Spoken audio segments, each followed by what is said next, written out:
break the show down. Hey, we're live, everybody. We are live. Only March Wrestling Podcast coming to you again, talking all the latest wrestling news, happenings, predictions, everything in between. I am Officer Pez Howell, running the show as usual. But of course, right next to me, got JPO Jordan Owens. How's it going, buddy? Hey, having a swell time here on a swell day. We're talking about some swell wrestling news. Different, maybe Luber's guys will get there. Well, there's more coming out about that as it goes. He might have been justified Yeah. doing it again. We'll get to it. Richie Goodacre, how's it going, Richie? Yeah, also swell. Also, just gonna again be on my phone because my computer doesn't like me and I don't like it. So the feeling's mutual. Okay, so I'm gonna be using my phone, and I'll eventually get a haircut one of these days. Yes, for sure. But we'll get it right into it. We got some breaking news over the last couple of days to get to, and we'll get to that in just a few moments. I'll just run the quick fantasy scores and get that out of the way here. Not a huge week for fantasy, not a lot of points going around this week. I think a lot of our people are wrestling on the upcoming Saturday Night's Main Events and Clash in Italy, things like that. So a few kind of mostly mid-carders getting thrown around a little bit. Not much changing in the actual standings. I'm still in fourth place with 1230, Richie with 1275, JPO with 1310, and Rado with 1345, still holding the lead actually. So doing pretty solid. But again, anything can happen. We got a Saturday Night's Main Event and a Clash in Italy coming up very, very soon. So anything can happen there. I do not have any roster swaps available, so nothing for me there. Richie, you're next. You do have two available. Anything you want to throw out there? So which I have the OG Grande Americana, don't I? Yes, you have both versions of El Grande Americana on your roster. Well, at least one will be active for a bit. I mean, I'm sure he'll be. We'll get to it. I'm sure he'll be fine. I mean, we'll get into it. This incident happened back in April, and he's still been wrestling, so it's not like they didn't know about this. So I wonder if they're going to let it slide. We'll see. We'll talk about it. We'll talk about it. It's still fresh, so it's not. I think it'd be. I feel like it'd be a bit knee jerky of me to swap him out body. So no, I'm gonna stay. I'm just gonna stick with what I got. Okay. JPO, you have three available. Anything you want to make adjustments on? I'm feeling pretty solid. I'm going to stick for now. I'm coming for you, Rhonda. Yeah, all right. And Rhonda has none available anyway, so that's what she's got. But still doing pretty well there. So just a quick fantasy update. We'll keep you posted. Let's get into the news. There's certainly a couple of pressing stories over the last few days. We'll get to Mick Foley. I think he would have been had it not been for this Ludwig thing. But we'll get there. So we got this kind of Ludwig Kaiser situation. So apparently, from what I can tell, because there was some extra information that came out kind of over the day today. There was some kind of incident at his apartment complex that he lives at in Florida. And this happened back in April again. So this is just not coming out because he turned himself in on a warrant. So it's just kind of now coming out with a mugshot and everything like that. The incident itself happened in April. He was in the elevator of it must have been a pretty high apartment building because it said one of these guys got off on the 12th floor. That's a pretty stacked apartment building right there. Pretty tall one. Multi-floor kind of apartment building. He was in there with a lady friend of his, maybe kissing, making out, some kind of thing. Somebody was in the elevator with him, and then as the other gentleman got off the elevator, some words were exchanged. Apparently, I never bought this in the first place, you guys, when they said that the guy just simply said something about, like, would you please mind your manners? And then fist flew. I was like, there's no fucking way. Nobody throws fists over that. Like, you might have gotten a little rebuttal of like, hey, why don't you mind your business? Move along. Whatever. That doesn't warrant a punching. And of course, as things are to actually come out, that's what you tell the cops you said, when they're interviewing you later. You know what I mean? The cleaned up, fresh version. But from what's starting to come out, and credit to Jacob Barber, who posted this in our little chat afterwards, is the situation going around, or what the more clarified rumors is that Kaiser and his lady friend, who is a lady of color, by the way, and I believe she's Hispanic, I think. they were just kind of kissing a little bit, but not doing anything, super out of, crazy or anything explicit. But then the other gentleman got out of the elevator and on the way out said something to the effect of, quote, you need to show some effing respect before I call ice on that bitch, which makes way more sense as to why Kaiser would then punch this dude in the face. Okay, that's a much more warranted punching in the face. And I'm just speculating here. This is pure speculation on my part. It is Florida. That the other gentleman was a MAGA boomer motherfucker. Can almost guarantee some 60-something-year-old MAGA hat. Now, I don't want to defend Florida, but I mean they're everywhere. I used to live in Florida, JPO. You live in Florida now. I'm sorry. There's a lot of retired Republicans there who don't particularly like people of color, and I can absolutely guarantee when it comes out, this dude is of an advanced age and is not a fan. So I'm just saying, I think more information will come out. If I had to guess and speculate, I'm just speculating that this will come out, but that certainly makes more sense than somebody just saying, hey, would you, mind your manners, get a room type. Nobody would punch anybody over that. That's silly. Maybe some words here and there, but nothing crazy. Yeah. That makes way more sense if you're saying, deport, her, I'm going to call ice kind of a situation. That's ridiculous. So we'll see what comes out. Richie, any thoughts on this whole situation or what's going out?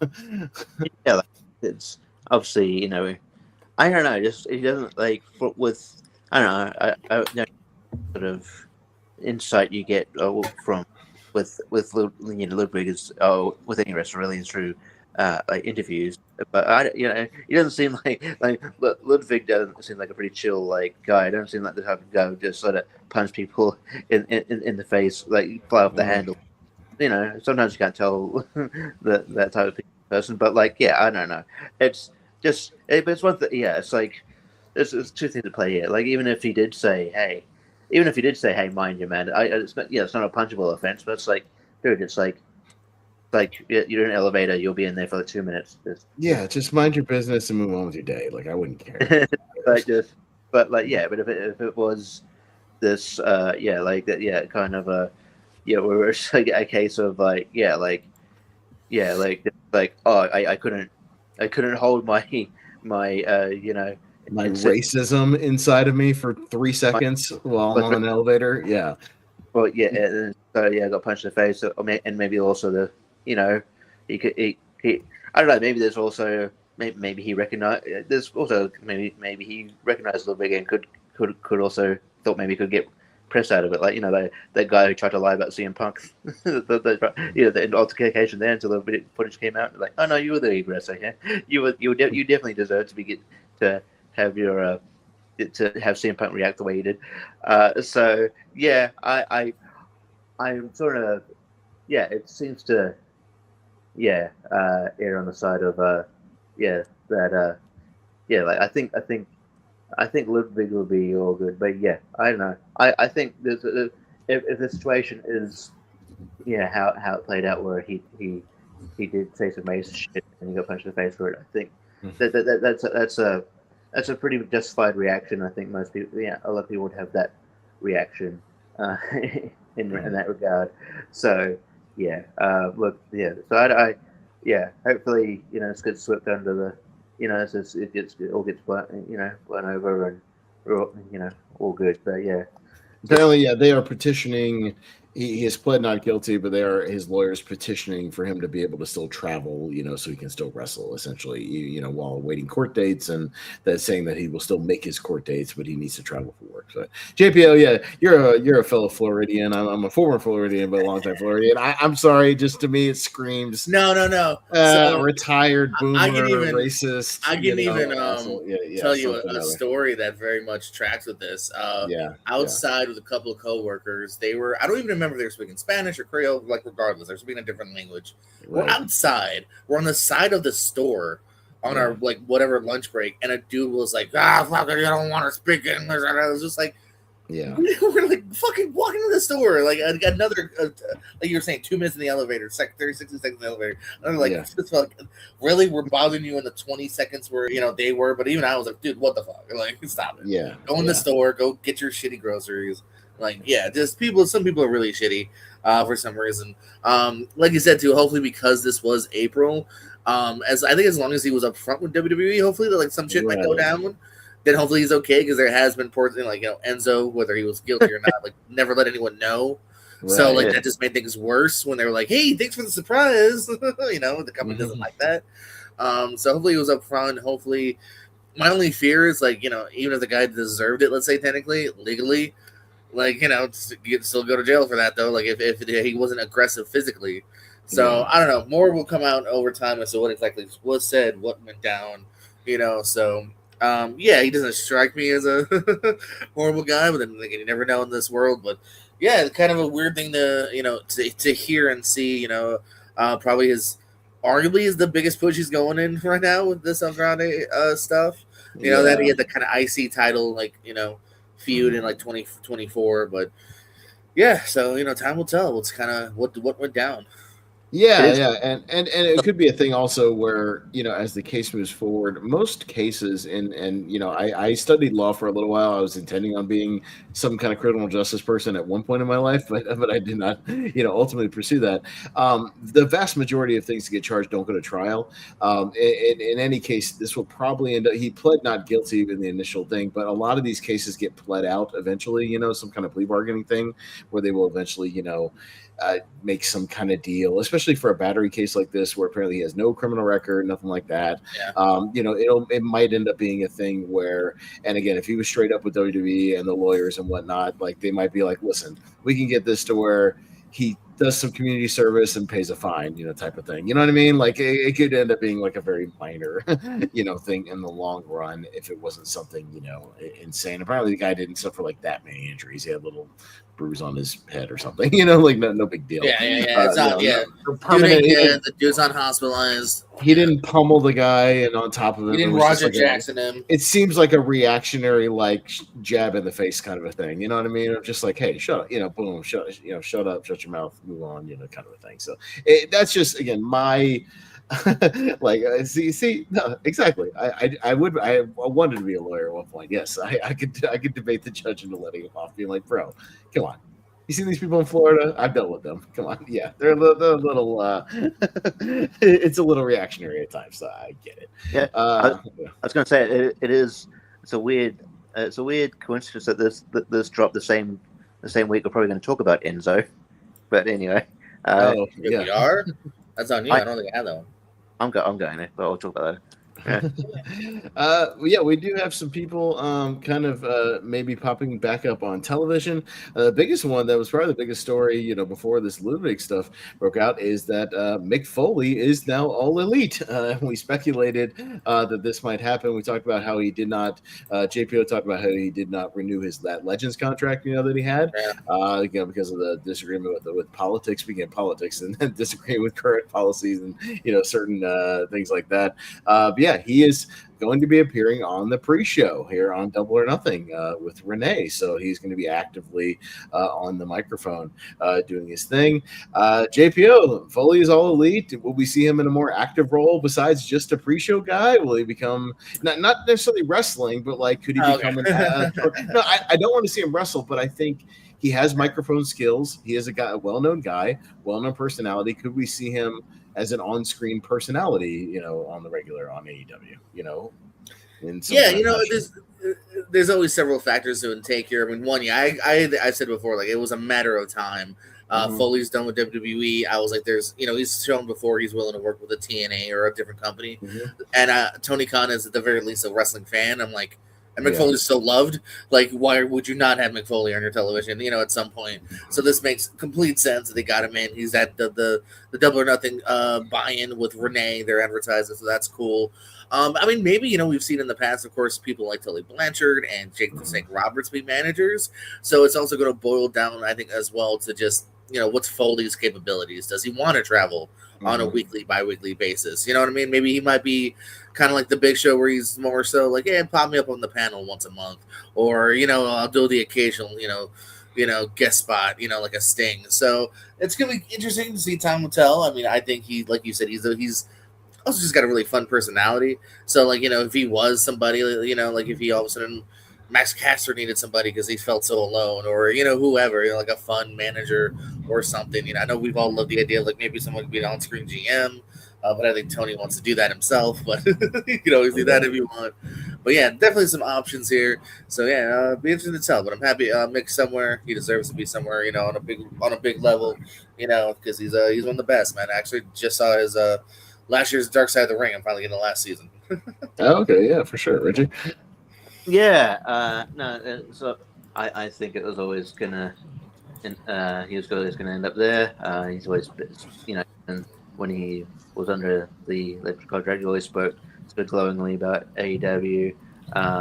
It's always, very interesting to listen to. So I think he'd be a good asset, even if it's just on those pre-shows. I think he'd be like I remember when I saw him a couple of years ago. I asked him about like. Go back to do commentary, and he goes like he pretty much like his thing was like, I mean, got to be a beast, but he said that the travel would get to him with his body and stuff like that. So I don't know if it'd be the same in AEW if they're wanting him week in week out, or whether it'd be like a situation where it's like maybe he's like an occasional commentator, like sometimes they filter people in and out here and there. Like Ian Riccaboni or something like kind of. I know Bonnie does like Ring of Honor, but like just someone who can show up and do commentary now and again, or kind of be, just I think there'll be a role for him where I wouldn't expect for him to be have a role where he's there every week unless they offer him something like quite that he that he can't refuse. We kind of but like it's still a really good. It's a good thing to have Mick Foley on television. This is one of those really, bright personalities that you just want to, always want to root for. I'm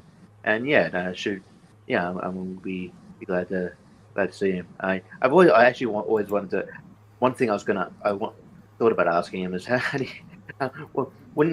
you feel when you watch like Darby Allin take all those bumps? He's probably going to tell Darby to be smarter about it and not do it every damn week. Save it for the big match. Save it for the big stuff. Work your spots, man. But so no, it's all in all, it's a very positive thing. So I'm so excited to see what he does.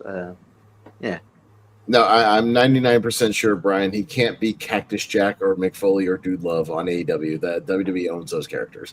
So they only got rights to those characters. Now, if you see him, he will just be Mick Foley, which is fine. That's all he needs to be. So I can almost guarantee Mankind for sure. I don't know. It depends on if he... Dude Love probably, technically. I don't know if he was smart enough to... Or not smart enough. I don't want to still say that, but I think there's a small chance that he might still own Cactus Jack, but I know WWE does try to conglomerate those gimmicks. Yeah, but people have done it before. CM Punk was smart enough to save CM Punk, in AEW and whatnot. So I'm just saying, I feel like Cactus Jack is a possibility. Maybe. What is Guy Affection doing on Dynamite? Mm-hmm. Well, yeah.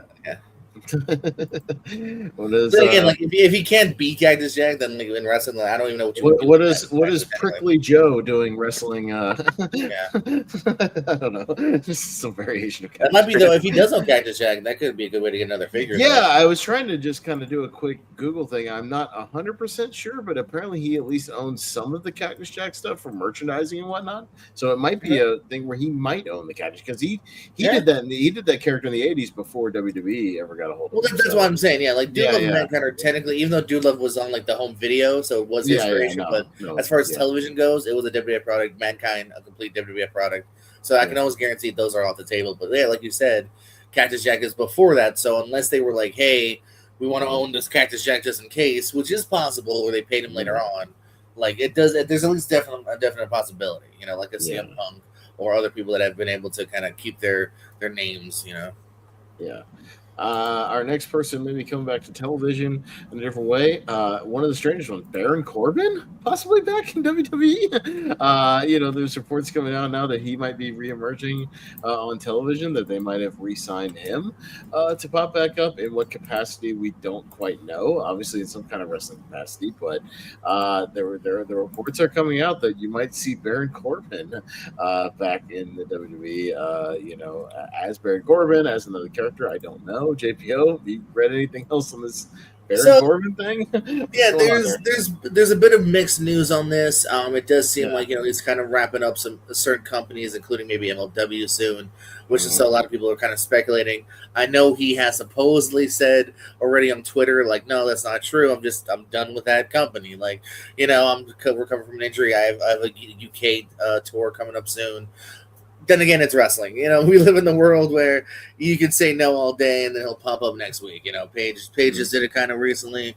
Everyone's done it. So as far as him being returned, I'm not too gobsmacked. I mean, we live in the world now where we've had AOP, Eichmann and Razor ahead of their second try and all that. So, and he is somebody that, at least seemed like he was well liked and semi-pushed at points, at least in like the mid card, on and off for years. So I'm not surprised that and left on like good terms.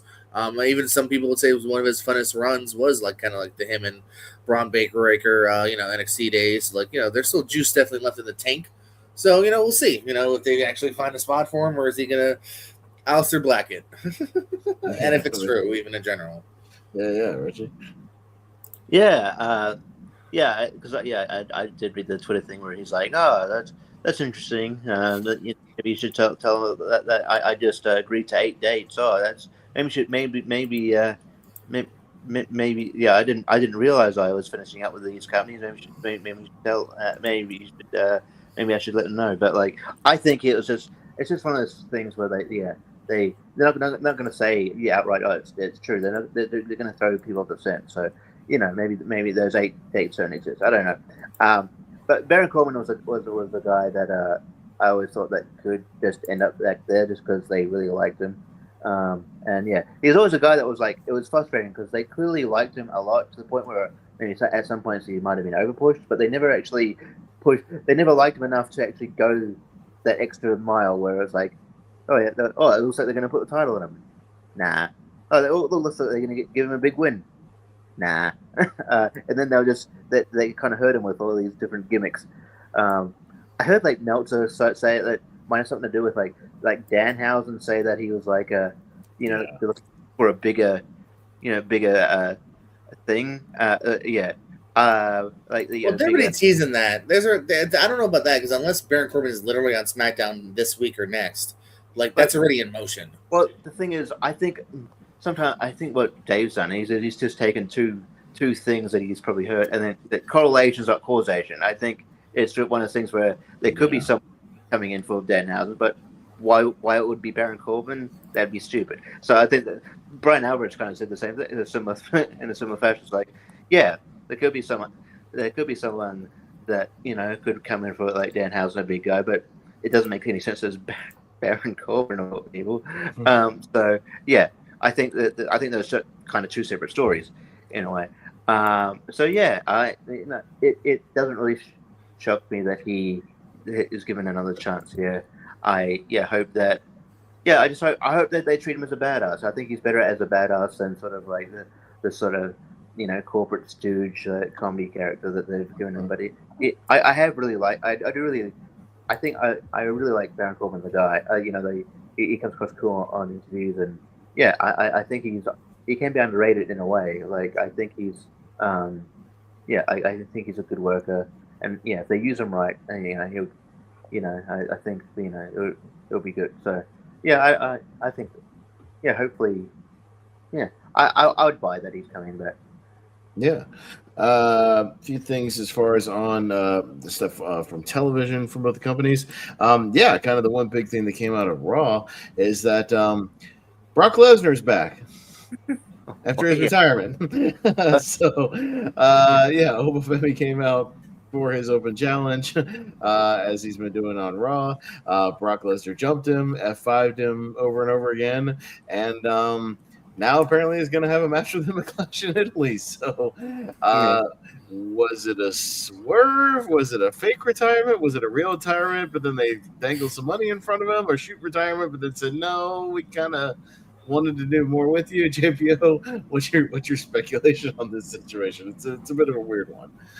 Was it an angle? Was it a swerve? I don't know. At the end of the day, I think it sucks. It sucks on multiple levels because if it was money being thrown at him. You should have done it earlier. So now, like, the Mania moment means nothing. It means nothing now. You know, it's not even, you know, I would forgive him if this was like a year from now, but like, cool. He did this whole big, nice Mania thing in April to do this shit in May. Cool. I'm also curious now, like, are we gonna job him out twice, or are we gonna kill Bubba's momentum a little bit here? Like, those are your two options. Yeah, I'm not excited about either. We don't need that match again. That match was the 5-minute match that we kind of wanted and needed. And what are you gonna do? That same 5-minute match, except this time it'll be Brock wins, or is it gonna be a minute match? Or even worse, I don't know. Or are they gonna brawl for 10 minutes and it just gets thrown out and it's a big schmoz and nothing happens? Yeah. You know, I don't know. Yeah, nobody. I'm over Brock. I was happy to wave him goodbye for a little while here. He's back. I don't know. The match will be no more than mediocre and whatever. Yeah, Richie. It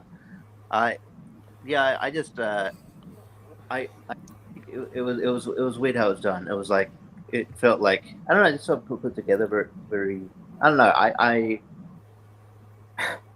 If I don't mind them having a rematch, but like if Brock just wins, I just that makes the WrestleMania match even more pointless, because I don't know, just even Steven the booking there. I think when they do the rematch, Oba still has to win. I'm worried that he's not, and that's kind of like, I always thought that there was part of my mind that he was going to wrestle at SummerSlam. So yeah, there's that, but I don't know. It's a bit. Yeah, I'm not like excited about it, but I'm not like overly shocked. Give me a second. My dog's whinging because her ball's under the couch. So just give me 2 seconds. Okay, whatever that. I don't think we need to see that on screen, but it's a weird situation because, like you said, JP. Yeah, if Oba wins, okay, he won again. Why do we need that? We had the Mania thing. Cool. He already won and proved, got over with the win, and the crowd's into him right now. And yeah, if Brock wins, you kill the momentum that you've been building up for Oba being this like unstoppable monster, and then if it's just a big schmoz, when just gets thrown out or some brawl or whatever that goes nowhere, it's like, well, what was the point in the first place? We could have just had Oba just doing his thing, it seems like this kind of a no-win situation, going into the Clash match. So, I don't know. We'll have to see how this plays out. But yeah, it does kind of make the Mania thing feel, just like worthless. Like, what was the point? Yeah, because if you go back and watch this Mania a couple of years from now, you're gonna be like, oh, hey, remember when Brock Lesnar kind of retired but didn't retire because he came back like right afterwards? Yeah, who cares? So yeah, it's not a meaningful moment anymore. So, on the AEW side of things, Willow has relinquished her TBS title, I guess, due to injury. So she has had to do that, and then subsequently also drop out of the women's Owen Hart tournament. So they have yet to fill her spot. We don't know who's going to take her place, but they did replace, and I hope this reflects in your graphics, JPO, but I did read that they were swapping out her match on Double or Nothing with the Athena Mina Shirakawa match was going to take its place on Double or Nothing. So I don't know if there's graphics for that yet, but that is the match in that spot at Double or Nothing. Yeah, the moment that's just a rumor. That wasn't on Wiki. I lied. I totally had those graphics. I just forgot that I saved that graphic. Never mind. Okay, fair enough. Yeah, I that's what I saw like a day ago or something. Is what they're doing. Yeah, so no, I haven't saved and everything. Yeah, you're right. Yeah, so that's at least they've swapped out that match, so you will see Athena and Shirakawa in that spot on the actual pay-per-view. So I also know injuries and it's AEW, so no, I always do the graphics like the day of. You never know. Don't do it Wednesday. Shit changes, and it did this week. Yeah, so and also you never know. Like they usually they added a big 10-man whatever on the pre-show, so you got that tacked on now, and they'll probably add another 1 or 2 things to the pre-show as well. But yeah, Richie, any thoughts? Unfortunately, Willow I know she's been dealing with that injury, but I guess it got worse, maybe recently, and just kind of bitter, at the wrong time. Yeah, it sucks because she was on a pretty good run here. Like I think she's just definitely one of the top women in that company, and she's just one of the more such a likable person. I could never see her going heel. I get, but I guess she will at one point. But like she's such a got that such a vibrant personality. So it reminds me of like Kylie Ray. You remember Kylie Ray? But yeah, just that it's like I can't be mad at you. You're amazing. And a fantastic wrestler. So yeah, hopefully for a speedy recovery, and hopefully she gets better soon. I've heard people like say Mercedes Moné maybe replacing her, but I don't like people who be in the tournament. We already know we replaced her, don't we? Or we don't know yet. We don't know yet. Oh, we know we replaced the match. My bad. That's it. They swapped that match so that I think it gives them a little more time to replace. It gives them another week or two to kind of replace. Who will take her spot in the actual tournament once that gets started. I like the idea that someone new would win. So I don't know. And if you're going to put Mercedes in there, I think, especially because she'll be coming back, I don't know if you would have her in there unless she's going to win the thing. I don't know. She just seems like someone who's like you'd protect a bit. So yeah, it'd be interesting to see who they try to get there. Maybe have you seen Camille since he lost to Willow? She's gone again. Oh yeah, we've seen Camille on American Gladiators with the Miz. That's where we've seen. Oh yeah. Well, that. No, she popped in. She had that 0-hour win against Big Ann, and then lost to Willow Dynamite on April 15th. Yeah, more than a month later, and again Camille is gone from television. Yeah, sorry, I'm just now realizing that myself. That again, Camille has fucking disappeared for a month. Sweet. Damn. You know, what a career you found. Yeah, I don't know. She could be an option. But it sucks. But hopefully, she's not out for too long, and she can get back and being top of the division. Because I think eventually she'll actually win the main title as well. So yeah. All right, JBO. Any quick thoughts on Willow? Yeah, no, just a bummer. I'm a fan of hers as well. So it's sad to see her. She got to vacant the title, not able to kind of drop it officially at some point. But she's had a good run so far. We'll no doubt hopefully continue that whenever time is ready. I don't know if there's any reporting how long it'll be, but some kind of it's a shoulder or arm thing, something or other. So hopefully it's not too serious. Where we'll probably see her again within the year. So, but JPO, I'll throw it to you. Let's pick up some more tidbits. What you got for us tonight? Yeah, man, got some fun tidbits here. Some more title changes to take note of here on Impact last week as we were jibber jabbering. Cedric Alexander is your new TNA X Division title, taking off Leon Slater, and what could be. Here's my problem. I like Cedric as a champion. Leon was literally, a day? I think 1 or 2 days away from defeating Austin Aries' streak as champion. Now, let's not forget, Austin Aries is a bit canceled. Totally left the company high and dry after getting pinned by Morrison and going, fuck you guys, I'm out. Why would you not want Leon to win that streak and end that streak? Just do this next week. Do this at the next pay-per-view. I just don't understand why they decided to do this. Then you can tout the guy that you like and that you're high on. And you can look. Yeah, hey, our guy. Why not set a new record, especially when the previous record holder is not the greatest human being? So I think that's a weird decision. Again, I'm not against Cedric. I'm against the timing. Just like Frank Kazarian with Santana.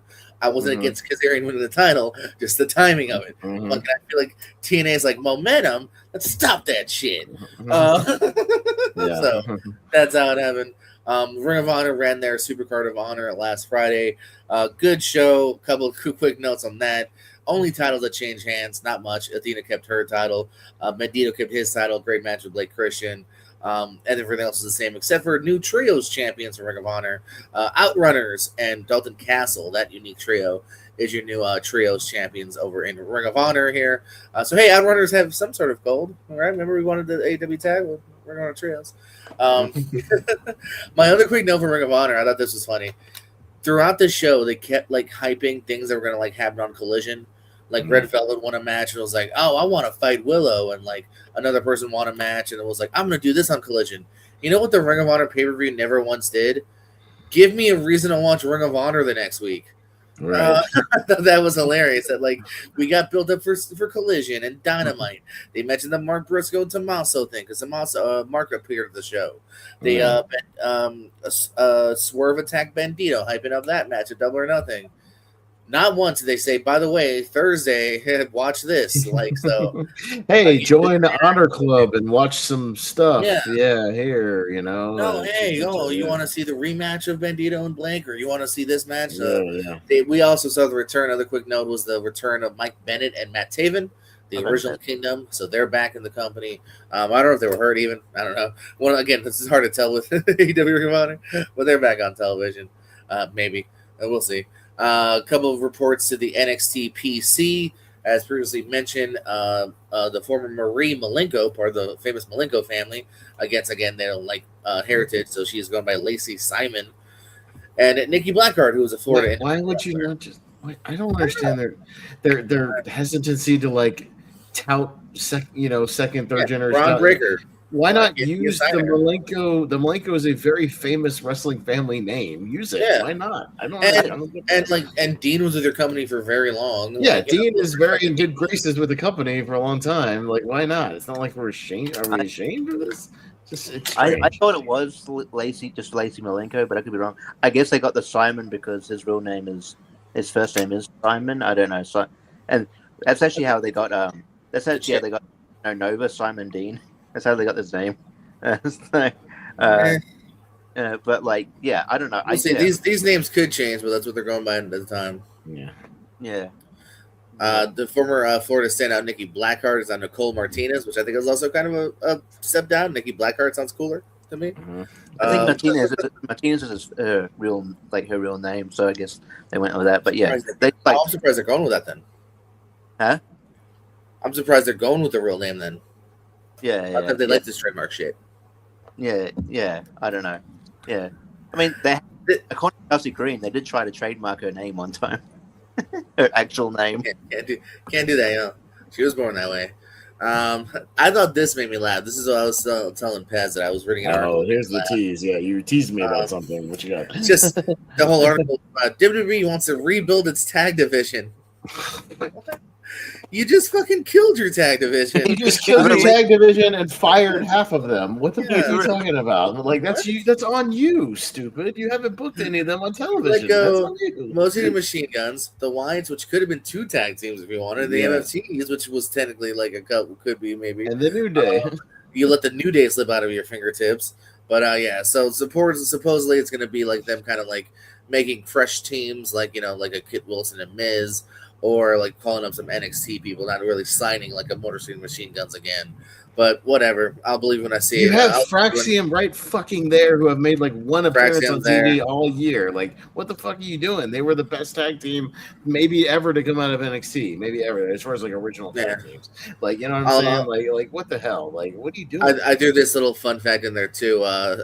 Build your tag division. By the way, the Vision on its 53rd day with no defenses. Just thought I'd throw that in there too.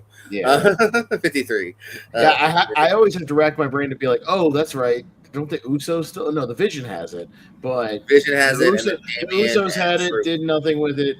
The Vision, I think, are finally actually defending it on Saturday night's main event coming up. So we will get it on Saturday, but by the time we get there, it'll be 55 days. By the time we get there, which again, like I like the old school Jack Tunney bullshit. 30 days, fucking vacate that shit. I forget who the SmackDown tag champions are. It's Damien and R-Truth. We actually have had a couple of defenses. Not that they're ever led up to or matter, but yeah. Tiffany Stratton was talking about. I always love like alternate names. She was almost Veronica Swanson, so we almost instead of Tiffy time, we would have had Swanson time. I don't know what we would have done there. Funny time. Speaking of court cases, good luck to Liv Morgan. She'll be in court soon, but not for anything she did. Got a stalker that came a little bit out of hand. So don't be creepy, y'all. Don't be creepy. My apologies to Richie because I'm going to steal your segment because I think I found it. So supposedly Enzo and Cass. Hey, I found it. Sorry, I didn't see it until after we talked. So no, there is rumors, just like Baron Corbin, that like WWE are talking with Enzo and Cass. I mentioned last week that Cass's contract Bill is coming up in like a month or so, right? Bill. Yeah, Big Bill. So he's somebody that I think has done a really good job, kind of rebranding it. His name and image. There's a reason WWE let him go, but at the same time, he's done good things in TNA. He's done good things in AEW.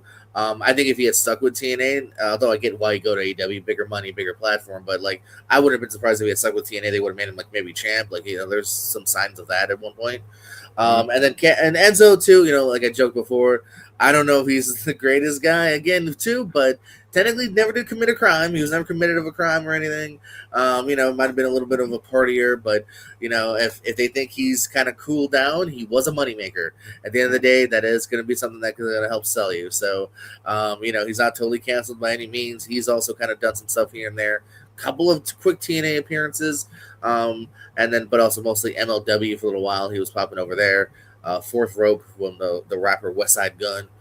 So we'll see if Enzo and Cass are going to be skywalking, smooth talking soon.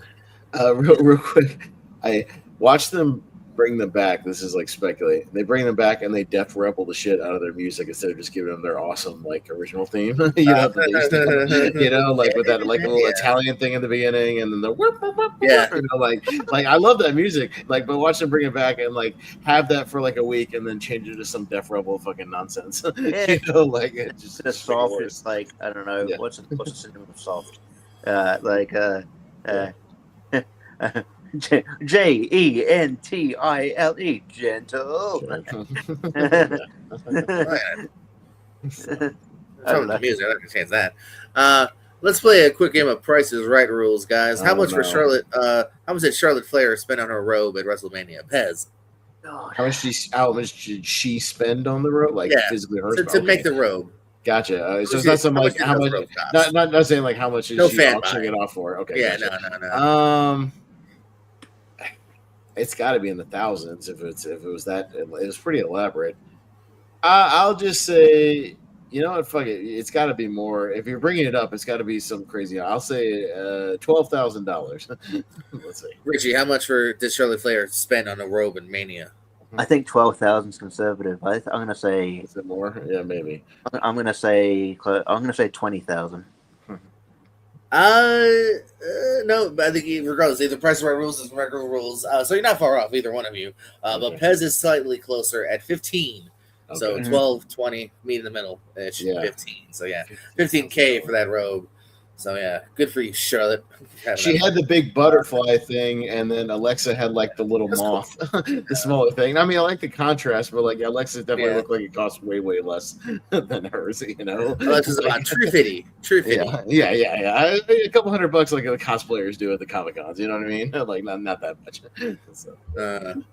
As Team America once said, America, fuck yeah. WWE has a documentary coming out called Made in America, all about how a little mom and pop shop at the Worldwide Wrestling Federation became a global phenomenon and also did it the American way. I don't know, sounds like it's going to suck its own dick for about an hour and a half, but I don't know, we'll see. May 29th, that's after SmackDown on the USA Network. If you want to watch that, I probably won't. I might watch the first few minutes, maybe, just because I like the origin story, but I don't know. Just sound like they're like, aren't we awesome for an hour and a half? So I don't know. That's how it read to me. Some MLW departures again. Maybe Corbin's leaving soon. We'll see. But former MLW heavyweight champion, Cruel Mads Kruger, who was also in the news not that long ago for being involved in a stabbing that was reportedly also just fake. That was done just to maybe get some publicity. So I don't know if that helped lead to this MLW departure. Maybe not. Karrion Kross did take the title off of him back in January, so it might also just be one of those like, hey, we've kind of had a run with you. He's been there for a while. He actually even got I don't know if you guys even know this. There was a 2 or 3 series of MLW action figures that they made. Kruger is now technically a free agent. I want to do a quick science experiment. Just bear with me. Hold on. Let me start over here. Starting now. All right. Oh, wait. Am I still here or did Richie just go? Okay, yeah. No, you clicked on that and coincidentally his camera went out. Right, that was the weirdest timing. It was a sign. Let me see if I can control Richie's camera from StreamYard. Click. Right. But my point was, that's how long Gina Carano versus Ronda Rousey took. That was what I was trying to get at. 17 seconds, right? Yeah. So if you tune into that fight, that's about how long that fucking match took. So literally a lockup looked like Carano had her for like a half a second, and then fucking armbar. And then somebody did the math and said, and then they cried for like 12 minutes. Oh, no. Somebody said she got paid like based on what Ronda got paid for the fight. It was like $2.2 million or something. It was like $180,000 a second or something like that. Somebody did the math per second of the fight. So it seemed like such a Jake Paul production. Like I just didn't care. Like I heard, wait a minute. Wait a minute, Pez. Yeah, it was a Jake Paul production. That's what I'm saying. It was. That's what I mean. Yeah. It was a total Jake Paul. But okay, now I've got the Phantom thing, Richie. What's going on with you? What's going on? I don't know. Double the Richie. Yeah, I'm gonna kick this one from the studio. All right, there you go. It did seem like it sold out a good crowd wise, so like it's probably gonna be coming back at least with a follow up here. This is the new thing now. I think we found for Jake Paul in boxing, it was old boxers. Now it's slightly older MMA people that can sell. I don't really know. I know there's other people that someone said it's the cyborg chick, so I'm sure there's names they can come up with. Maybe Ken Shamrock will get brought out of the closet. I don't know. Some of the undercard was good. Whatever the second to last match was bloody as shit. And like, if you love that, Nate Diaz got bloodied up really bad. Yeah, well, that's what I'm saying. They got a few people that MMA fans know. They had Nate Diaz, they had Francis Ngannou. Like they had like people that were known in the MMA community with this promotion or whatever. So people that but again, they were mostly people that like were really popular in UFC like 5 to 10 years ago. And in the case of Ronda and Gina, a fight that would have been interesting 10 years ago, but didn't happen 10 years ago. And I think would have been better. So, and because it was built up for so long and it lasted that lasted like 17 seconds, as people are like, oh wow, man, it's people are gonna claim like fake or whatever, but it's like this is what like prime Ronda, that's what she would do. And Gina Carano's been way out of the game longer than Ronda has. She hasn't fought in a little bit older too, not by much, but a couple years older. She's like 43 or 44, so which is like, which again is not like old in like lifespan for an MMA fighter. That's fairly like advanced. But also, and then to Richie's point too, and I'd read this too because I went in pretty cold. Like I literally know Gina from fucking Fast and Furious in wrestling. Like that's how I know. And Entourage, the movie where she bangs Turtle. But I actually never seen much of her fights. But a lot of people did say like that was her thing. It's like she was big on like the first big spurt and getting you to where you can tap out quickly. So like it does seem to track, but it does kind of if you're looking for a good fight, you're not going to get it. Underfight though, undercard. Tato was saying the undercard was good, and I checked it in the last like 3 or 4, and it was good. But the main event is a nothing. That was very similar to, if you remember the Mike Tyson Jake Paul thing. The women's fight like right before was awesome. Like that boxing match. Oh yeah, I saw that too. Actually, they beat the shit out of each other, and that was a really good boxing match. And then the main event was like whatever. So tune in for the undercard, y'all. Entourage, the movie, also starring Ronda Rousey. Yes, I said that already. But Spring Turtle. I have 2 JPO wrestlers in movie/TV things. If you want to hear lovely. I don't have any. My last thing was just, and then I'm completely done. Was just a quick RIP to Kyle Busch, who's obviously known more for NASCAR. Only 41. The TNA guy, right? I'm mentioning him. Well, I don't know about TNA. He's actually a former 24/7 champion. He's one of the celebrities that won that title. Oh no, I'm thinking of somebody else. I'm putting him up here. Yeah. Okay. Oh no, there was a different NASCAR guy that did like commentary for TNA. But that dude, I didn't care about that angle nor that guy. I'm just mentioning Kyle Busch. Unfortunately, very young age. Seemed like he came down with an illness. I've read that he's a future Hall of Famer. It's even a name that I am aware of. I don't follow NASCAR, but just want to give him some love. He did, was a fan in wrestling. It seems will go down as a WWE champion. Like that's whether you love the 24/7 title or not. He is a former champion along with Marshmallow and Rob Gronkowski. But love and to Kyle Busch's family. Sucks to hear. Way too young. It was just a movie, current release movie that if you haven't seen it yet, the movie Dolly, I know we've talked about, that horror movie. I checked it out, did you check it out? Did you know who was playing the Dolly killer? Max the Impaler is female wrestler. I didn't know until I looked it up. A female wrestler, Max the Impaler, plays the dolly character, under the doll mask, pretty much for the most part of the movie. I did not know it was a wrestler under the mask, so kind of cool, at least there. Not a great movie, but the killer, thing, the wrestling connection there. A controversial question on Seen and Heard. That I got where Jordan played it and where it had like no theatrical release and was only available at the time before it hit Shudder. And now look, it's on Shudder now. If you ask that question 3 months from now, I don't have as much of a problem with it. But like at the time, was only available for rental on like YouTube.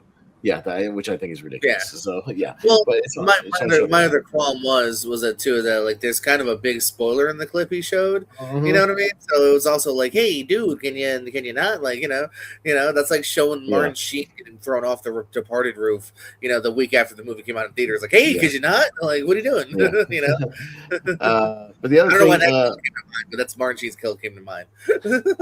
For anybody who watches Survivor, which is still going, but despite all odds. They just had their 50th season finale, which is insane to me. So, but for season 51, there will be a wrestler in the cast, former NXT prospect Brady Booker. Brady Booker will be part of the Survivor 51. Andre, you guy? Or I think it was somebody else. The football guy, the guy who came from the football background, and then if I put a picture of him, it might be that's definitely a who dis kind of situation. Oh no, I was right too. Yeah, Chase U. Yeah. Chase U guy, Brady Booker.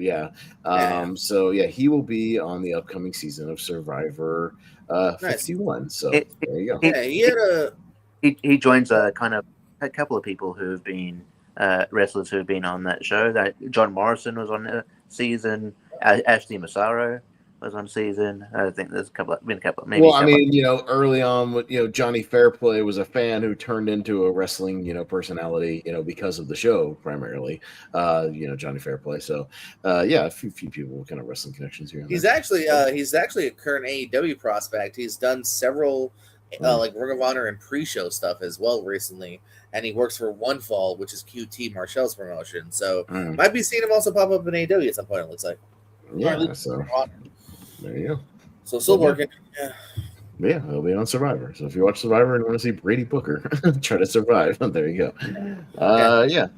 Just a few notes that I had. Richie, you got any little tidbits? I've got two, and one is also a wrestling movie connection. There's a teaser trailer out for Bad Lieutenant Tokyo. You do see Liv Morgan briefly, and she appears to snap a dude's neck. So there you go. So I don't know how long she's gonna be in the actual movie, obviously, but I think that's floating around there somewhere. It's just like a short teaser trailer. Sweet. And also probably sadly, JR did on his podcast was mentioning that I think his doctors think that he might have early stage like Alzheimer's or dementia, which hopefully not true, but like that would that would definitely suck. So they're just best wishes out to JR there. He's been going through a bit in the last few years. So like obviously if that was the case, obviously you had to probably we would have to be almost fully retired. It kind of almost is, but just want to give a shout out to good old JR. That's one of the best ever. So that was sort of what I had. Not really news, but I've also Queen of the Ring finally came out on DVD here, so I got it here. I got it on my machine. I haven't watched it. But I'll give my thoughts on it when I watch it. But I've got it. I thought it was solid, not quite as good as like Iron Claw or The Wrestler, but a pretty solid wrestling movie. So and you can spot all the different wrestling personalities through it, and from the female wrestlers to Jim Cornette, and a few other people. So it's enjoyable for the most part. I liked it. Yeah, not bad. All right, so is that about it for the news? I think we've caught up on just about everything. Well, let's get to the meat and potatoes of the episode. Let's do some double or nothing predictions, JPO. So you are the predictions master here, so I'll get my paper ready to go, and guide us on through it, sir. Let's see what we got on tap for this Sunday. I gotta go back to Saturdays. I'm tired of the Sunday pay-per-views on Saturdays. That's true, because are they not doing Collision Saturday or? Collision, yeah, is happening. I think it was pre-taped. They did a double special, I think. Well, Wednesday there was 3 hours. It was Dynamite and Collision. That's why I was wondering Saturday, because it just segued right into Collision after Dynamite. Okay, yeah, I think that was it. I think that was it. That might have been just the whole. Well, that's what I'm saying. Like, that might not go fucking Saturday if you had Saturday free. Yeah. Oh, but before we get into that, should we mention that it was a Saturday main event Saturday to watch that if you want. Oh yeah, I probably should just orally run the card down for that. Most likely. Sorry about that. No, that's a good call. Yeah, I'll just read it off. We won't have to pull up any like things. May 23rd, 8 p.m. on Peacock. Yeah, May 23rd, 8 Still need Peacock if you want to check that out. Yeah. We got Penta versus Page for the IC title. We got those tag titles on the line with the Street Profits challenging the Vision. The women's tag titles on the line with Page and Bree defending against the former champs Nia and Lash.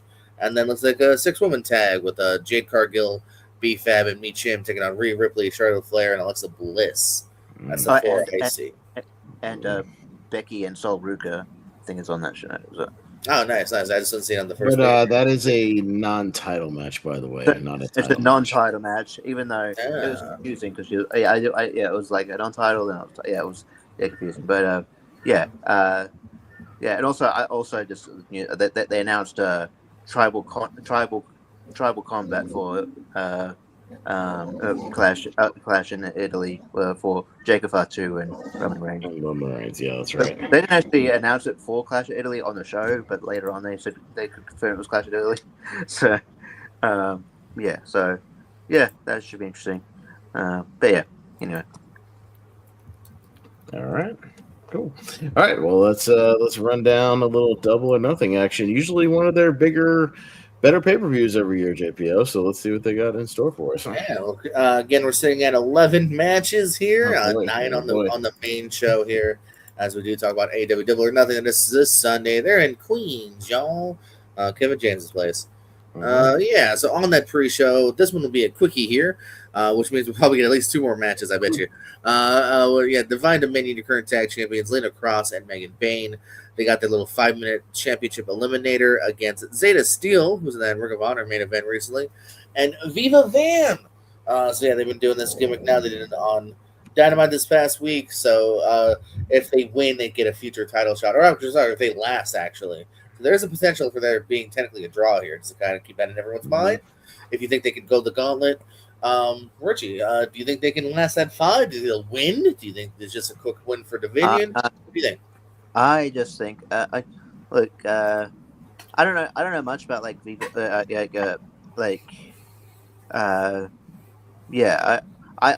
think that Dominion are probably going to win. I don't know if Zeta Steel and Viva Van are going to be it at the moment to get a title shot, but you never know. I know more about Zeta Steel obviously than Viva Van, so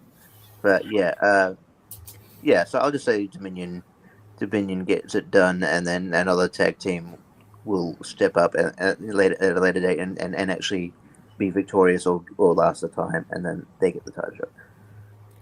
I'm pretty much simpatico with you, my friend, here. I think there is a possibility of there being that draw. They just want to, holy shit, they lasted 459, 5, they lasted. But I just don't necessarily see it being that. They're not even really a team in Ring of Honor. So if this feels pretty like, who's around that we like? All right, these two. And I do think even being on the buy-in, I think kind of hurts. I think whoever does last that 5, probably going to be on a Dynamite or a Collision, I kind of feel. So, I'll go with Dominion to straight up get the W. But, Pez, you got a couple options here. I know I wouldn't last 5 minutes with any of these women. Hey, now. No, I'll go Divine Dominion. I don't even know, honestly, really, if I'm being honest, who Zeta Steel and Viva Fan are. So, no. No. If it's gonna be anybody that lasts, I think JP it'll be like your Harley Cameron, your blonde or Mina Shirakawa, or your Brawling Birds, or that sort of thing. You know what I mean? Yeah, I'm like a Dynamite. I don't see it being this. Yeah. But I'm in agreement. Yeah. Dominion's theme song, by the way, is pretty cool. I like the Dominion theme song. Anyway. Oh boy. Well, it's pre-show time, which means it's Boom and Doom time, y'all. Jesus Christ. My God. We got Big Boom AJ, QT Marshall and his beautiful ass teeth. The conglomeration, Orange Cassidy, Roderick Strong, Mark Briscoe. Marjorie Strong, yes. Margarine Strong. Yes, that's their tag team. Yeah. And then Little Boom, of course, is out there as well against the Shane Taylor Promotions. Yay! We're back to pre-show Shane Taylor Promotions. Yay! Lee Moriarty, Shane Taylor. And guess what, guys? Anyone recognize that other guy on Shane Taylor Promotions, the first one? Anybody? Should I? Ladies and gentlemen, making his return to kind of pay-per-view. Anyone remember the guy Cody Rhodes fought, Anthony Ogogo? Oh yeah. Oh yeah. Yeah. That was back in 2021, y'all. 2021. Oh, at a Double or Nothing, actually. So we're celebrating our 50th anniversary of him not being on AEW pay-per-view. His one and only pay-per-view match, by the way, was him and Cody, and he's been just languishing on Dark/Ring of Honor since. So that is where you'll find Anthony Ogogo. In case you've been anyone was trying to check their milk cartons for Anthony Ogogo. They'll just like, you're black. You're black. Jesus, Richie. Anyway, we're gonna pass that. I'm gonna just give the win to Boom and conglomeration. AJ so far hasn't lost on the pre-show. I think that day may come. I don't necessarily see it this Sunday. And also too, it's one of those kind of simple things of like, oh look, you got three major AEW guys. You know, one just came off a crazy no DQ win. The two of them have titles. And then there's Shane Taylor Promotions, which that's only a knock because they're never on TV. Not because they're not talented, just because they're not on TV. So it's Ring of Honor guys here at the job on the pre-show. Pez? Listen, I've been feeling so sad because we've been lacking a Shane Taylor Promotions pre-show for a couple of months now. You know, I really feel shortchanged because that was always my go-to joke is wait till they announce the Shane Taylor Promotions pre-show match. Against whoever is not on the pay-per-view. He heard you last month. He's like, I feel bad. And in this case, it's hey conglomeration. We got nothing for you to do on the card. Wrestle Shane Taylor. There you go. Tag up with Big Boom. Like you said, Big Boom does not lose on pre-show, so yes, I will go with the Boom team. Are you booming with us, Richie? What you thinking? You really had nothing to do. I feel bad for the conglomeration. They're still the tag champions, right? Are they not? Trios, not tag trios. Trios, and they're on the that's the title Roddy's. That's the title Roddy's holding. Yeah. They're not on the buy-in. I don't know.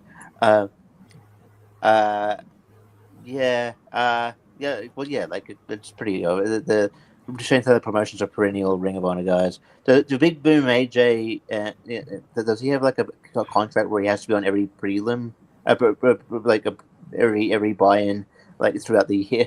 I don't know. So I'll take that over than forcing him on the main show.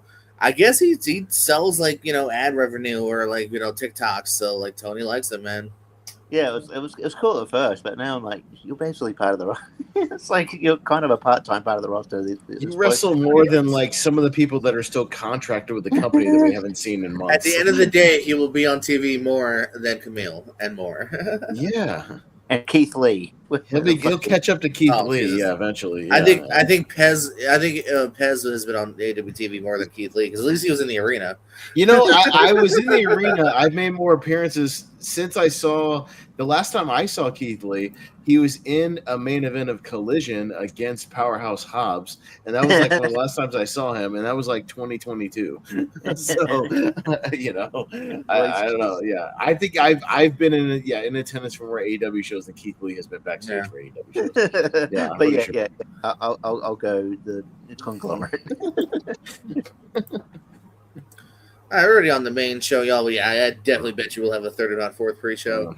But yeah, maybe we'll find that out the day of or just when it happens. But yeah, because you just got Okada versus Kaneska Takeshita. This has been built up for a little while here for the International Championship. At the very least, hopefully a good match. But Pez, who's walking away with the championship? Yeah, I think if I remember right, when they had their first match, I was kind of, I was really hoping for Takeshita to win that one. Yeah, I can't remember if I predicted him or not, but I know we were like, man, it's really time for him to get like a big, singles championship push. And they didn't pull the trigger on the first one, but yeah, I feel like you're building up to Double or Nothing here. They've continued the feud for like a while and kept teasing it. Man, I just feel like it's his time, man. Like he came off that great match with Darby that I got to see live, fortunately, and he steals every show he's on. It's time to pull the trigger on Takeshita and give them this belt. Okada, has had plenty of titles, plenty of long runs of this thing. Let's freshen it up a little bit. Let him workhorse that title a little bit. I'm gonna go with my heart this time, and I hope it's true. I'll go Takeshita this time. Richie, where does your heart lead you? My heart leads me to Takeshita, but both these guys have my heart in one way or the other. But Takeshita will have it on this night because a loss is not going to hurt Okada. He's Okada. He's one of the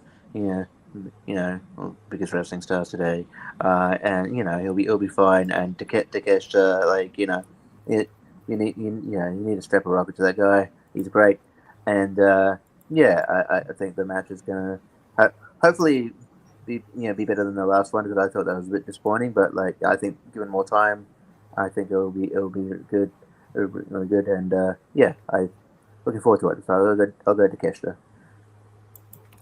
314 days Okada's had the title. I'm happy to move on. Not in a mean way, just it's for the love, as I like to say. Yeah, it's for the love, as I like to say. And when it's Takeshita, I'm all about spreading it there because I think he is dope. They're both dope, but we are going to clean sweep Takeshita, maybe. I don't know how. This is a cool graphic. No, nothing else looks like this, by the way. FTR versus Cage and Cope. Another rematch, if you will. This time, though, I quit. Who do you think's going to say I quit? Richie, who do you think's going to say I quit? Usually in an I quit scenario, usually the babyface don't usually it's lose, or it's a creative way for them to lose, because I will do this out. Sorry to interrupt. I just want to make sure you have all the info too. If Cage and Cope lose, they must retire as a tag team. It has also been a little caveat on this as well. So just want to make sure that's in your mind. Yeah. I was surprised they lost the last match. I think you've got to, I think it would be a missed opportunity not to have them as the tag champions, even if it's just for a month or two in the company, just to have them as, having it, the legendary Edge and Christian as tag team champions in your company would be amazing. So I think it'd be a missed opportunity not to put titles on them. So I'm gonna go Cage and Cope here. Yeah, I mean, shit. I'm really a little torn because I'm trying to think, because this is similar to also last match in the sense of all right, we had the first match, now we have the rematch, and again, I'm kind of leaning towards new champs. I also like the idea of hey, why wouldn't you not want ENC or CNC in this case on your your history and alumni as champions, and that story of them winning titles, all these years apart back in 2001, their last reign. I think it's God. I want it to be done. I want to see it. This is the one I'm gonna be the most bummed about if they don't win. So I'm gonna say Cage and Cope win the titles, Pez. Yeah, I'm kind of leaning with you guys. I don't see them splitting up because primarily for the fact that I see Tony booking them in some kind of big match at Wembley, especially if you've got potentially a New Day situation coming in, or even a Motor City Machine Guns. I think it's too tempting for him not to try to recreate the old big ladder match / TLC match, whatever type of thing, with a couple of multi-man teams. I think that's what it's kind of building to. They've still kind of had some interactions with the Bucks, so you could easily throw Cage and Cope, FTR, the Bucks, potentially like a New Day into a big match, at Wembley, like a big ladder type situation, and a big marquee match, with them as champions and being like, hey, these are the guys that always won those ladder matches, those TLC matches, So I think that's what they're building to. I don't see them splitting up yet. So yeah, and it's time for them to get the revenge on FTR. FTR just squeaked out the win last time, so I think they need to get a big win here. All right. We're on agreement again. All right. We're like a new champs again. We got that big ass stadium stampede here, y'all. You got the Young Bucks, you got Jack Perry, you got the Hurt Syndicate and Lashley and Shelton Benjamin, Jericho and Omega taking on the Don Callis family. That includes Andrade El Idolo, as well as Mark Davis, as well as the Dogs and David Finlay and Clark Connors, as well as Ricochet, and also Bishop Khan, and there's also Joel Leona. What is this, 12? 1, 2, 3. My God, it's like 7-on-7. It's like 14 people. 7-on-7. Wow, Jesus Christ. Yeah. 7-on-7. Stadium Stampede. All right. This is kind of one of those wacky ones I definitely see going either way here. I know Jericho so far has been kind of the one taking the L, and a Stadium Stampede kind of is more fun when the faces win, I feel. Also, maybe Andrade is also kind of tweening it up recently. I could really see it going either way, but I'll go. I will go left side. I'll go Jericho, Bucks, Omega, etc. Pez. Yeah. I'll just put the Jericho team because it's kind of what it started with. So I'm probably in agreement on that. Yeah, it's my favorite match where there's 10 or 15 guys and you can't follow any of it and it's just all chaos. Yeah, it's my favorite. It's just like anarchy in the arena. My favorite match they do every year.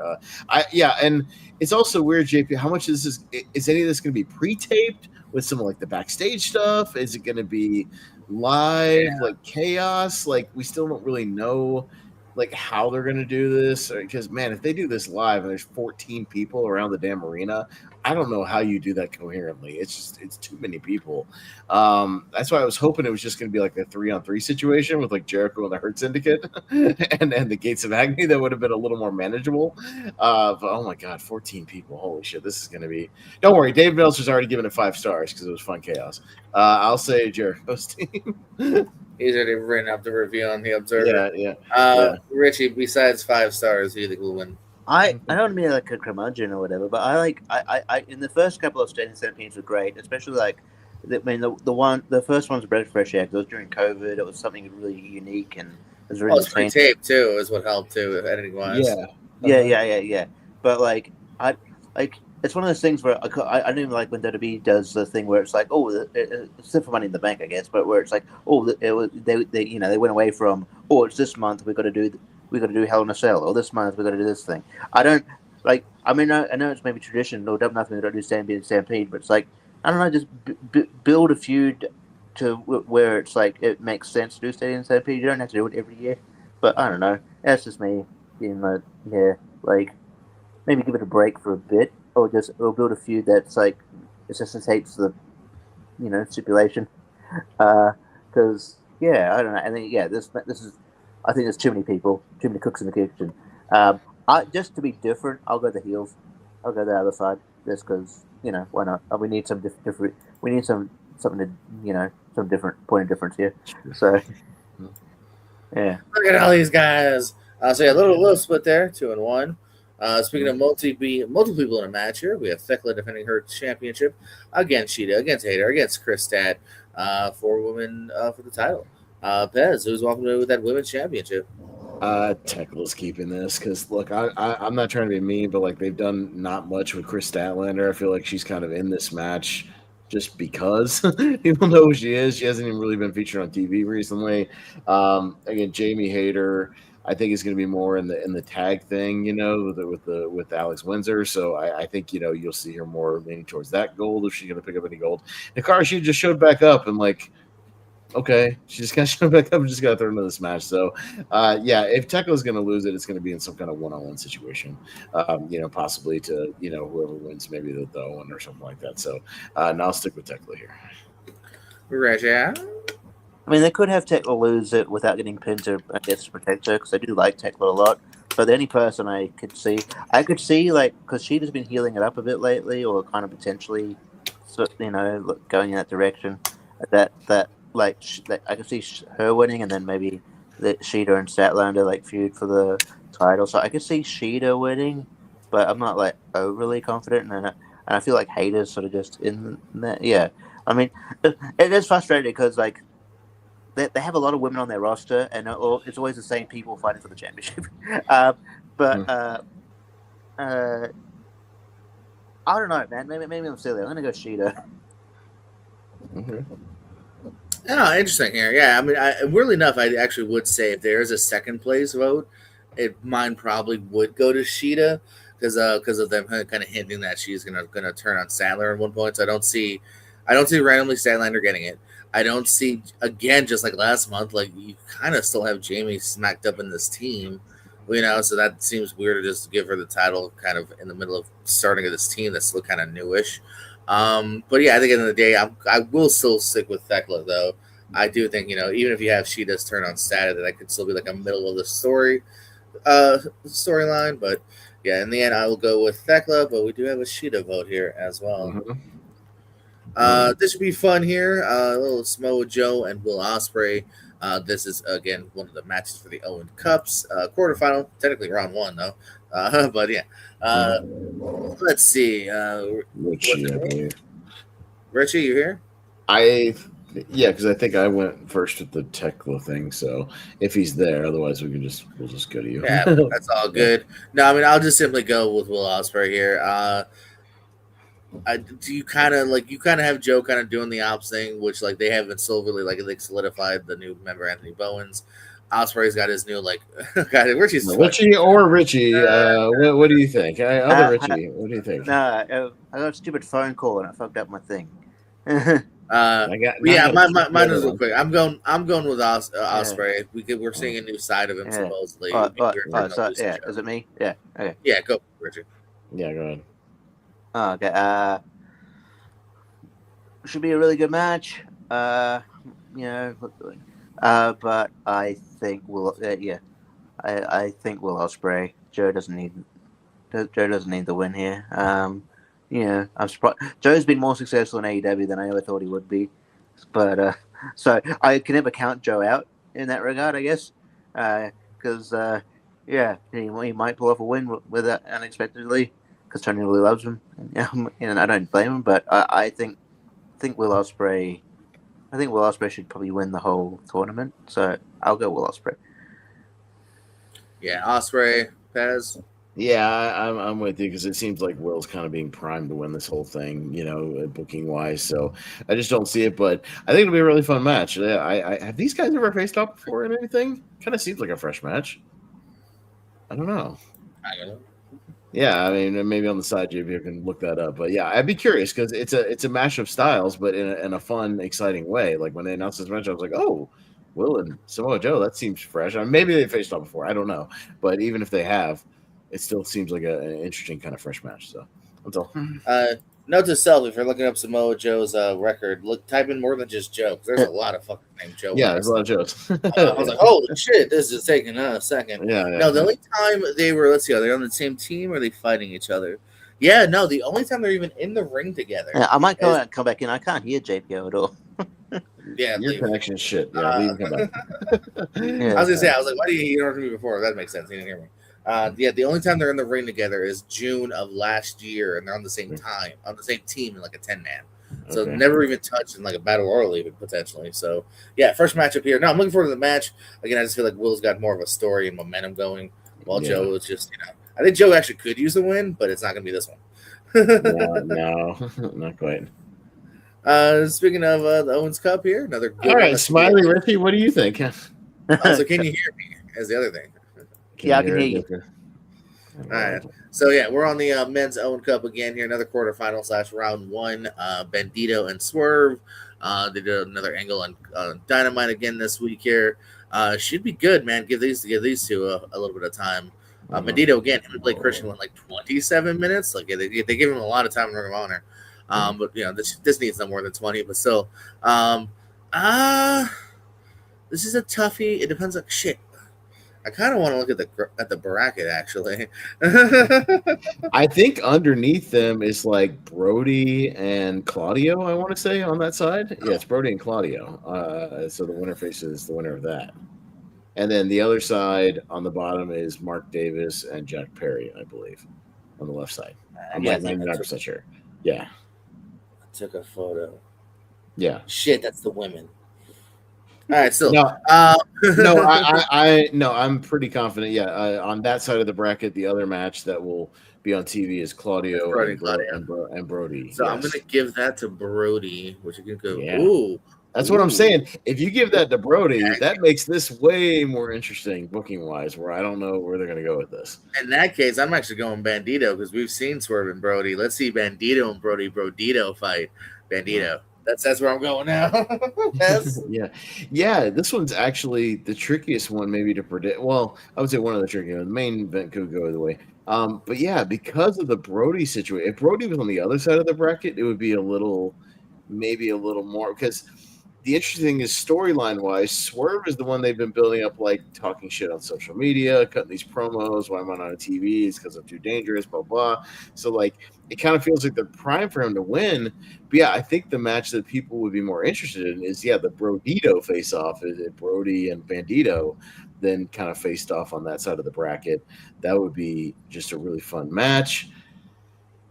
I'm gonna go with the booking brain and say Swerve, that they might be eventually building up to a Forbidden Door rematch between Swerve and Will that they had like 2 years ago for the finals of this at Forbidden Door.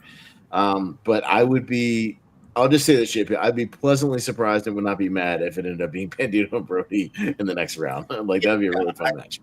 Yeah. I'm not against logically anyone winning here. Right. Yeah, I do agree. Man, you give these guys like 20 minutes on this show, they could steal the show. This could be one where I'm like, let's not lock down the time. Give them give them some time to cook, and this could be a lot of fun. Yeah, this could be a really fun match. Yeah. Richie? Yeah, just rinse and repeat what Pez just said. Then I wouldn't mind Bandito win, but I think Swerve's winning, but hey, I wouldn't. Yeah, Bandito winning would be cool. Mm-hmm. Hey, this would be Pez finally disagree. Sweet. All right.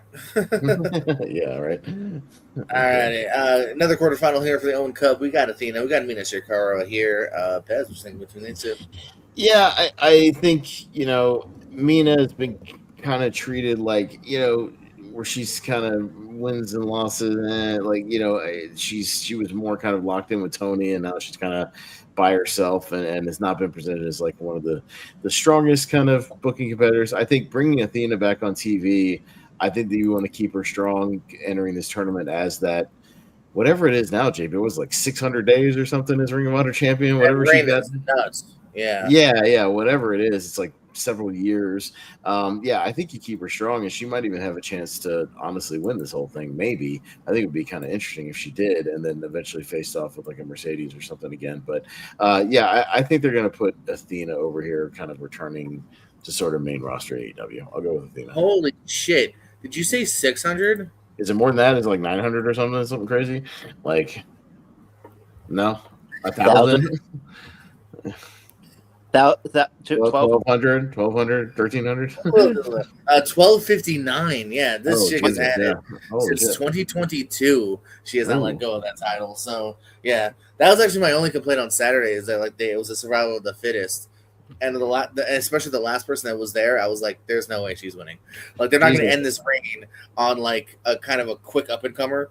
You know what I mean? Like, whoever wins this title is going to have to be like a well-built opponent. Yeah. That's what I thought Billy was going to take it last year. But I literally underestimated that by half. That's crazy. And I know. Said that I didn't fight you. I was like, about right. Right. And also, I think she also shows how little we watch Ring of Honor too. Because I think if that was an AEW title, I think we'd be like, oh yeah, it's been years. But because of Ring of Honor, we've even for me, I only watch like the pay-per-views for the most part. So even though it's 1,200 days, I probably have seen her defend it like 4 times. It would be like, oh god. I mean, holy shit. I like Athena, but take the title off her already. But because we don't watch Ring of Honor, we're like, she can just get away with it. Yeah, it's like no big deal. Yeah. All right, Richie, what you got between these two? Yeah, I'm pretty much in agreement. I think Athena. I can't remember who else is like. No, I can't remember the bracket off the top of my head, but yeah, Athena was. If Athena's in your tournament, she's always going to be like a one to, like a favorite to potentially win. I love Mina, but yeah, I don't think it's her time. So yeah, I'll go Athena here. Yeah. So yeah, this is It's one of the weird CMLL chicks, right? Like on that side or something. That's Sky Blue or Sari will fight the winner of this. Yeah. So yeah, which I bet you is going to be Sari, which also gives me even more confidence in Athena to a degree. But yeah, no, because I don't think you're gonna, at the very least, bare minimum, you're not taking the 1,200-day Ring of Honor girl and having her lose in the opener of the tournament to Mina. You know what I mean? Like different trajectory maybe, but yeah, Athena's got to at least win this round, and I imagine she'll even get past Sari. I very much see Athena making it to the finals based on these brackets here. With well, I guess it won't be obviously Willow. So we'll have to see who that wild card is. And did Persephone, is she also taken out, or is she for sure? I know there was iffy. We were iffy on her. I don't know. There was some weird rumors with her with an injury or something. I don't know if they've addressed that yet. Yeah, I'm not sure. So yeah, I guess we'll see. And who knows if Willow was penciled in as the winner too, which was potential. I think. Then they totally got to change their plans now. But at the very least, we do clean sweep on Athena. I don't think she's losing to Mina in round one. Yeah, he speaking of somebody that did win the Eliminator / lasted the entire 20 minutes on Wednesday. Kyle O'Reilly now gets a shot against Jon Moxley. Another rematch from Wednesday for Continental title. Whoever goes first goes first. I think this one is probably Richie. So Richie goes first. Yeah. I mean, yeah, like Kyle, they're doing a story where Kyle O'Reilly's had his number here a bit, but that was like when sort of it looked like Jon Moxley was like sort of kind of losing his edge a bit, and thought maybe he thought Death Riders would turn on him. Hasn't happened yet. I don't know if it's gonna. I don't know if they actually are gonna do that now. I don't know. But yeah. So I think Moxley will has to get one over him eventually. I wouldn't mind like Kyle O'Reilly being a singles champion at some point. But yeah, I think Moxley finally, gets one over on Kyle O'Reilly here. So I'll go Jon Moxley. All right, hear me out. We got this whole Ospreay thing going on. Moxley's like, you got to be one of us. What if Moxley loses this, and then Ospreay turns on him and takes over the Death Riders, and that's how the Death Riders continue with their new leader, Will Ospreay. I don't know.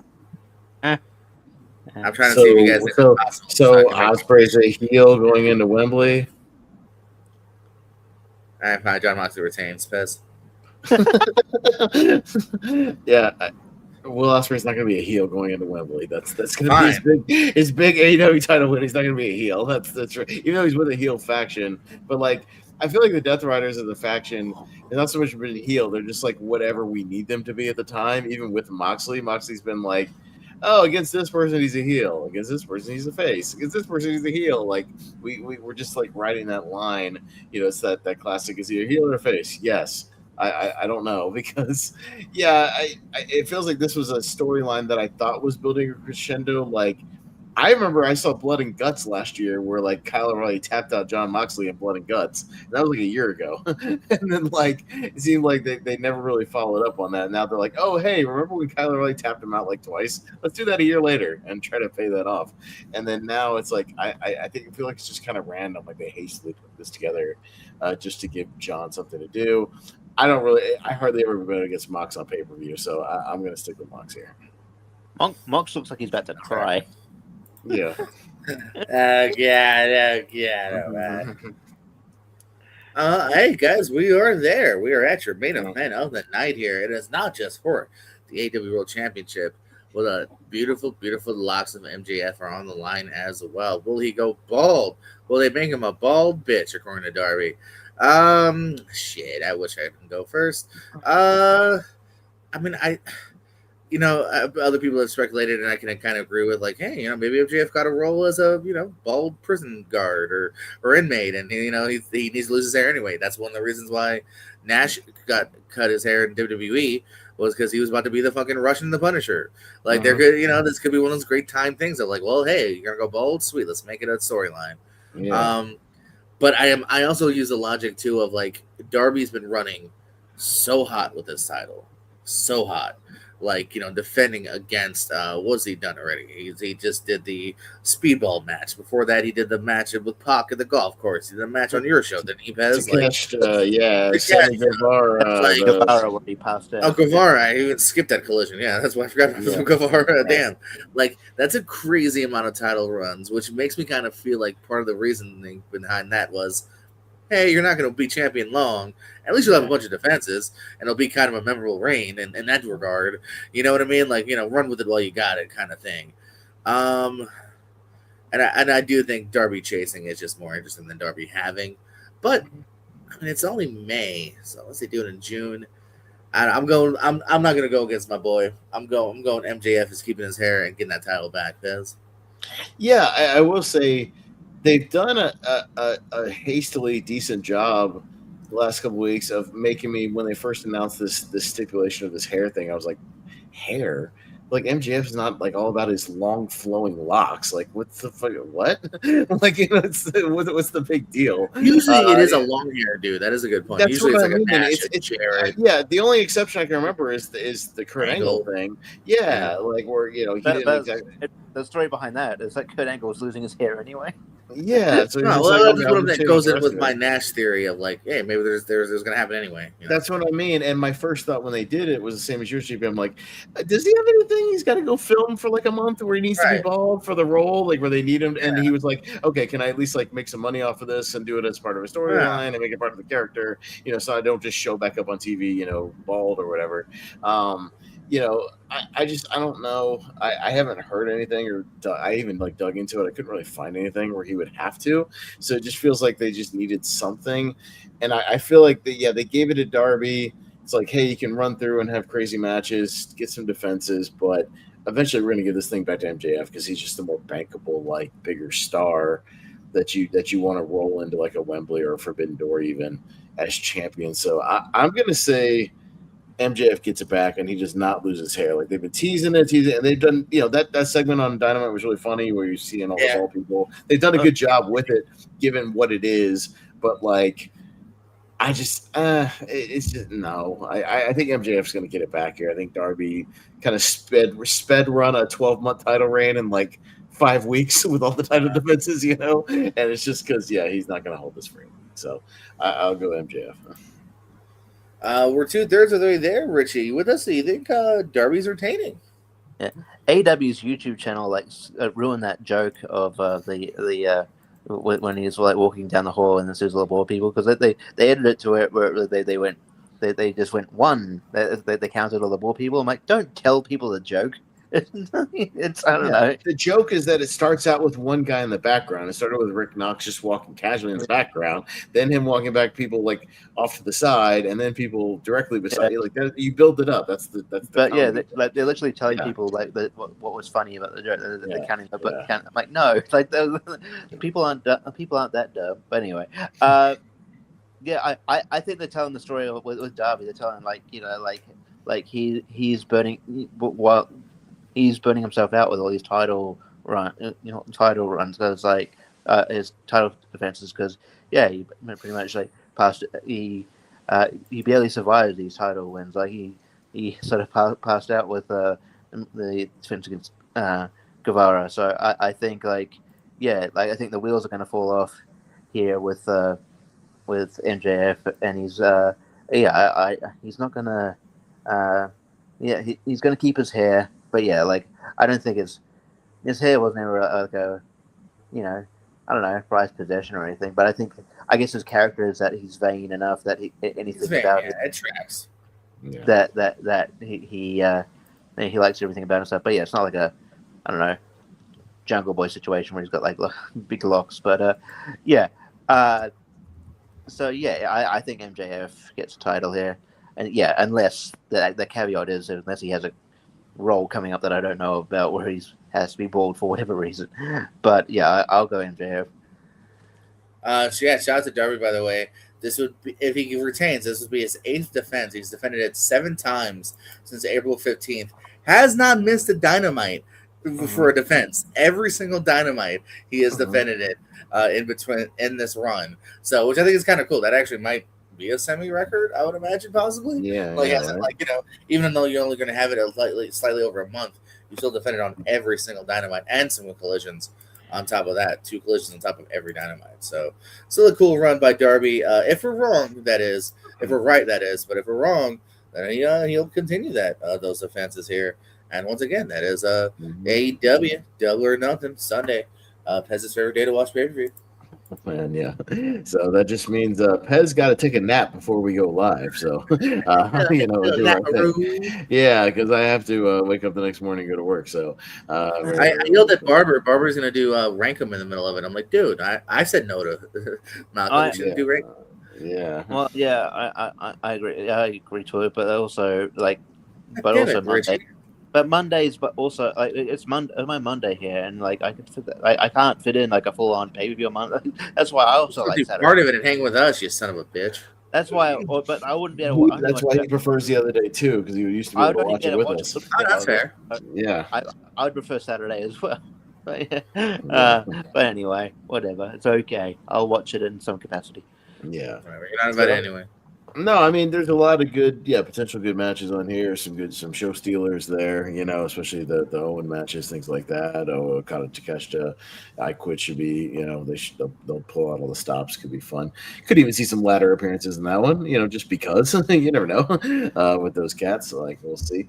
But yeah, we'll start wrapping it up there. So next week we'll come back and talk about the actual pay-per-view, and then Prediction City again, JPO, because Clash in Italy is coming right up after that. So we'll have to talk about Double or Nothing, but talk about Saturday night's main event, and then preview your 5-match special. Yeah, I'm sure it'll be, because they've only announced 2 officially so far. We got Cody and Gunther, and Jacob and Roman in the Tribal Combat. So I imagine over this next week of TV, they're going to have to add a few things there. So maybe a fresh match. How about a match we haven't seen, guys? Well, I mean, I guess technically Oba and Brock isn't official because Oba hasn't signed the other half of the contract. True. Yeah, that's happening. So they will do that on Raw, and that will be official. I guess that also, once again, I say, how about a fresh match, guys? But then to much to your chagrin, I think the 4th match, I think if Sol Ruka pins Becky in a non-title match, we'll have a title match. How about a fresh match, guys? Yeah.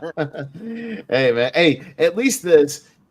I like the shows they do in the other countries, at least, because the crowd's probably going to be hot. I'm looking forward to the Italy crowd will probably show up like France did, Germany. All those crowds usually show up and are pretty. As an Italian, I can say we're pretty fucking feisty and into the wrestling.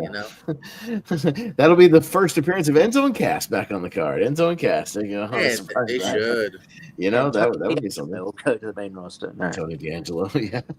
So we'll wrap it up kind of there. Let's get some plugs and parting words out of the way, and we'll look forward to next week, Richie. You catch me and Pez were just on Wheel Movies for this, doing Bloodsport. That was a good time. Catch me in ranking. I thought your T-shirt was Mike Bailey at first. No, it's Chong Li from Bloodsport. Yeah, the Bolo Young, and it says it was Mike Bailey. I don't know why. You are next. Yeah, he kind of looks like a little like Bailey there, Asian Bailey. Yeah, a little bit. Yeah. Only time we get to talk about Bloodsport for a while, because we didn't mention that when it came out, but apparently Bloodsport, Josh Barnett's kind of putting to rest Bloodsport for a while. You can catch me in Rankin. Jake Gyllenhaal.